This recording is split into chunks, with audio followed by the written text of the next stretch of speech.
93 FM. 93 Equinox Radio. Bonjour, le problème du Cameroun, c'est aussi la facilité qu'a son peuple à s'accommoder de la normalité. Parfois, il s'accommode facilement du mal. Une anomalie sociale apparaît. Au lieu de la combattre pour l'enrayer, on s'en accommode plutôt. Finalement, on se retrouve dans le Biakatbona la Dzomdekbo.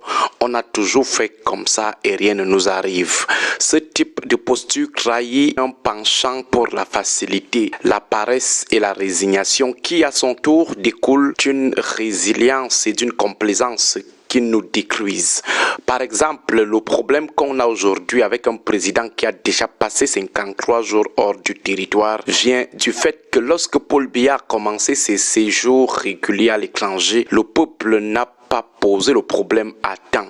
Les gens font comme si cette affaire venait de commencer. Pourtant, Paul Biya n'a fait que cela tout au long de son règne éternitaire qui dure depuis 44 ans. Il passe énormément de temps hors du pays. Les routes sont bloquées chaque jour. Le peuple le perd de vue pendant plusieurs semaines. Puis il revient le jour voulu. Ça, Paul Biya le fait depuis 1982. Seulement, le peuple s'est vite accommodé d'un président régulièrement absent. Il a fini par normaliser cela au point que certains en ont fait la règle. Pour reprendre Hubert Mononzana, ils ont normalisé l'écart. C'est l'un des problèmes majeurs du peuple camerounais. Aujourd'hui, lorsque tu poses le problème d'un président de la République absent depuis 53 jours, plusieurs vous demandent et le problème c'est lequel? Cette réponse à elle seule prouve que les absences prolongées du président ont été intégrées comme quelque chose de normal. Le Cameroun apparaissant comme le seul pays au monde dont les absences du président ne choquent pas le peuple. Les gens vous répondent par le Biakatbona la Dzomdekbo. On a toujours fait comme ça et rien ne nous arrive. C'est la même chose avec les dérives sociales. Les Camerounais s'accommodent déjà de l'homosexualité. Leurs réponses sont les suivantes lorsque tu évoques ce problème. C'est ton corps, tu n'as pas ta vie. Idem pour les dérives proxénétistes et la prostitution publique qui se développe via les réseaux sociaux. La réponse c'est que celui qui n'a pas encore péché jette la pierre à l'autre. Ou alors, vous savez ce que vos sœurs et vos femmes font en cachette. Vous n'êtes pas sûr qu'elles font pire. Voilà la posture d'un peuple qui, au lieu de rejeter les dérives, décide de leur trouver des justifications et des circonstances atténuantes. Avec un tel manque de fermeté, on ne fait qu'augmenter les chances de célébrer ces dérives. Allez seulement sur les réseaux sociaux voir comment les homosexuels sont célébrés.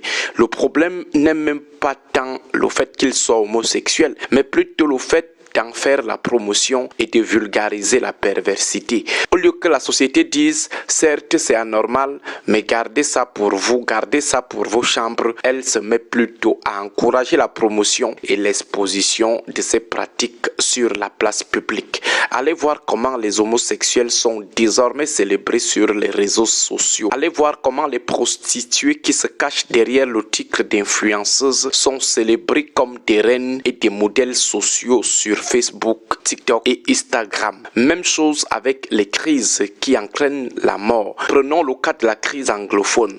Au départ, le moindre mort suscitait l'émoi, mais aujourd'hui, lorsqu'on parle même de 8000 morts en 6 ans, certains esprits malveillants vous répondent « et puis quoi ?» Pour eux, perdre 8000 compatriotes dans une guerre entre fils d'un même pays, ce n'est rien. Vous voyez comment la population anglophone s'est accommodée des tueries et des kidnappings au quotidien. Cela ne fait presque plus réagir. Désormais, lorsqu'on parle de 5 personnes tuées, c'est comme si 5 personnes tuées c'était peu. Voilà notre peuple. C'est le même comportement avec la crise de Boko Haram. Les attaques ne suscitent plus d'émoi ni d'indignation.